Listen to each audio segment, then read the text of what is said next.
šitam išprotėjusiam šių dienų pasaulyje,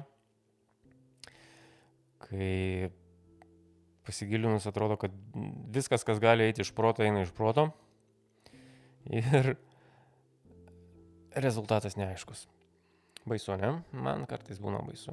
Net man būna baisu. Aš nesakau, kad čia aš didvyris, kuriam nebaisu, aš dažniausiai racionaliai bandau mąstyti, aišku, nepavyksta kartais. Bet aš ne apie tai.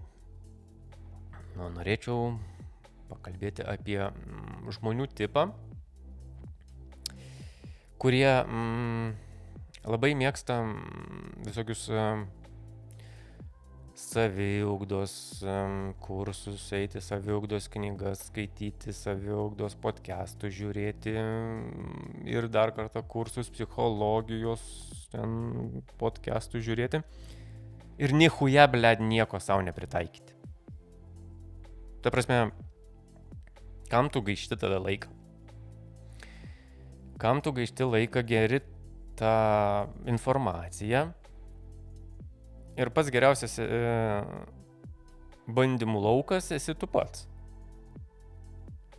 Bet kai reikia pradėti daryti savianalizę ir pritaikyti tam tikrus dalykus, viskas tuom ir užsibaigia. Tada vėl einam, žiūrim podcastus, einam, skaitom knygas, klausom audio knygas apie saviugdą, psichologiją, elgesio psichologiją. Labai įdomus dalykas.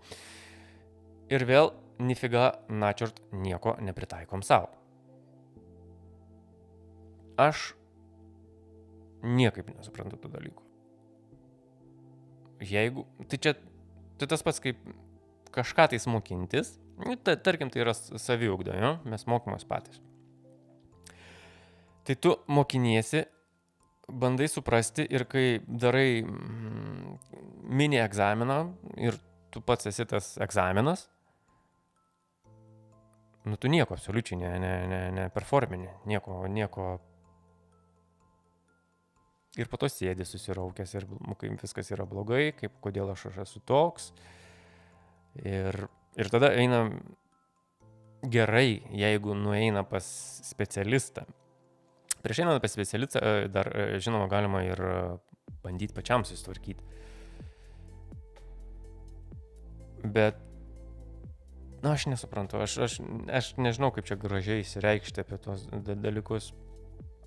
Bet yra tokia grupė žmonių, kurie tiesiog švaisto savo laiką. Kartais pas visus tikriausiai, pas mus visus yra kažkokiam artimam, artimesniam ar kažkokiam rate tokių žmonių. Ir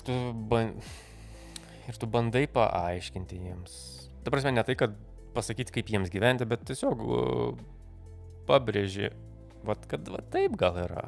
Gal bandyk taip padaryti. Arba pabandyk taip padaryti. Jie išklauso,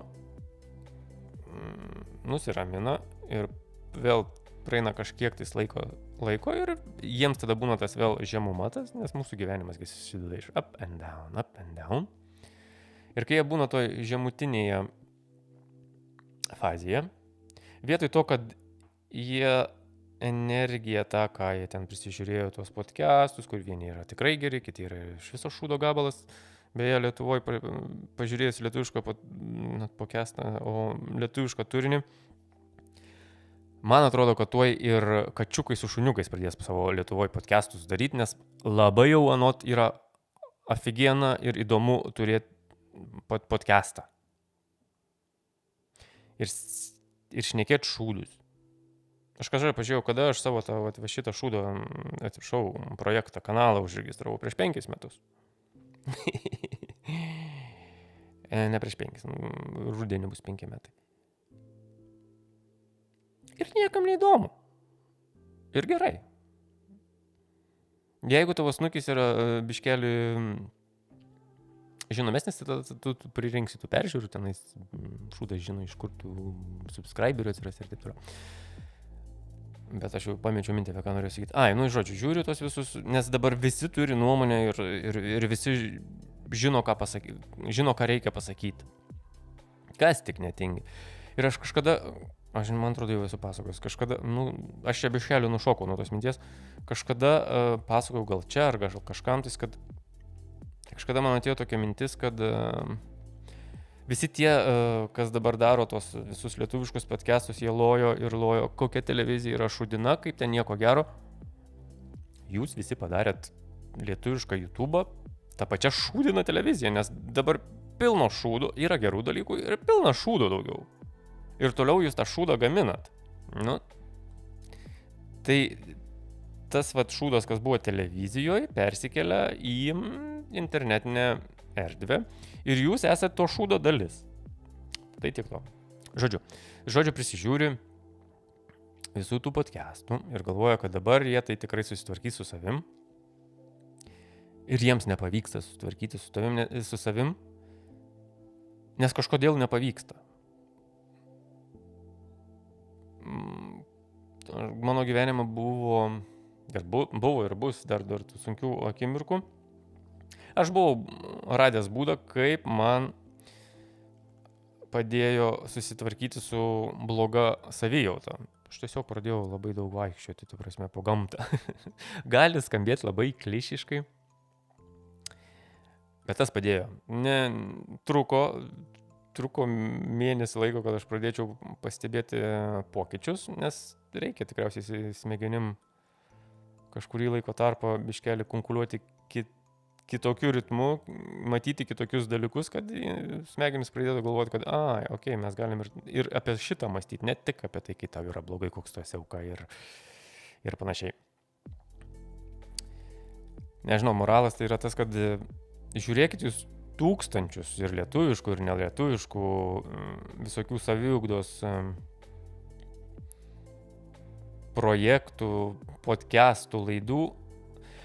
Jeigu jūs patys nei piršto nepajudinsit dėl to, kad būtų jums patiems geriau, niekas jums nepadės. Jūs eikit ir pas specialistas jums nepadės. 9 specialistai jums nepadės, jeigu jūs nepadarysit patys pirmi tų žingsnių.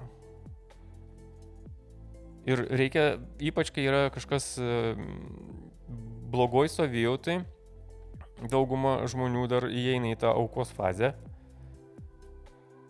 Ir tada jau viskas, jiems jau dangus griūva, nieko gero.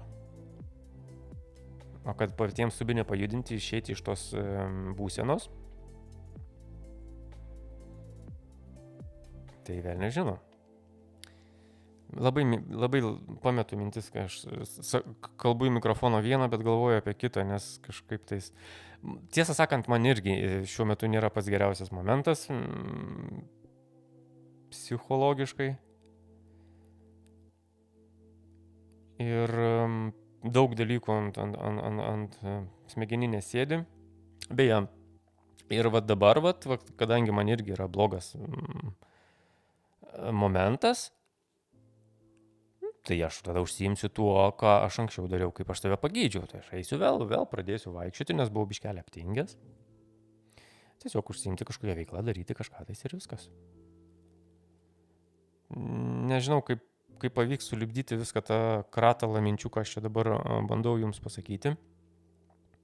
Ar iš viso lipdysiu. Bet tik tiek norėjau pasakyti, kad vien domėjimasis kažkokiu dalyku, kaip jausis geriau, nedarant nieko, nepadės. 2 savaičių geros, brangios atostogos nepadės jums jausis geriau. Jeigu jūs vėl grįšit, tai grįšit, tarkim, į darbą, kuriame, geriausiu atveju į mėgstamą darbą, kuriame jūs dirbat ir gerai jaučiatės, bet todėl, kad daug, tarkim, dirbat ir pavargstat, šitas dalykas nepadės. Ta prasme, 2 savaičių geros, brangios atostogos, savaitgalių išvyka nepadės, nes jūs tiesiog, čia yra pertrauka, tas pats, kas pietų pertrauka jūsų galvai. Reikia iš esmės į tai žiūrėti ir kartais sverti, ar jūsų, sakykime, karjera labiau yra svarbi, ar jūsų psichologinis gerbūvis. Aš suprantu, kad mes visi turim sąskaitas mokėti.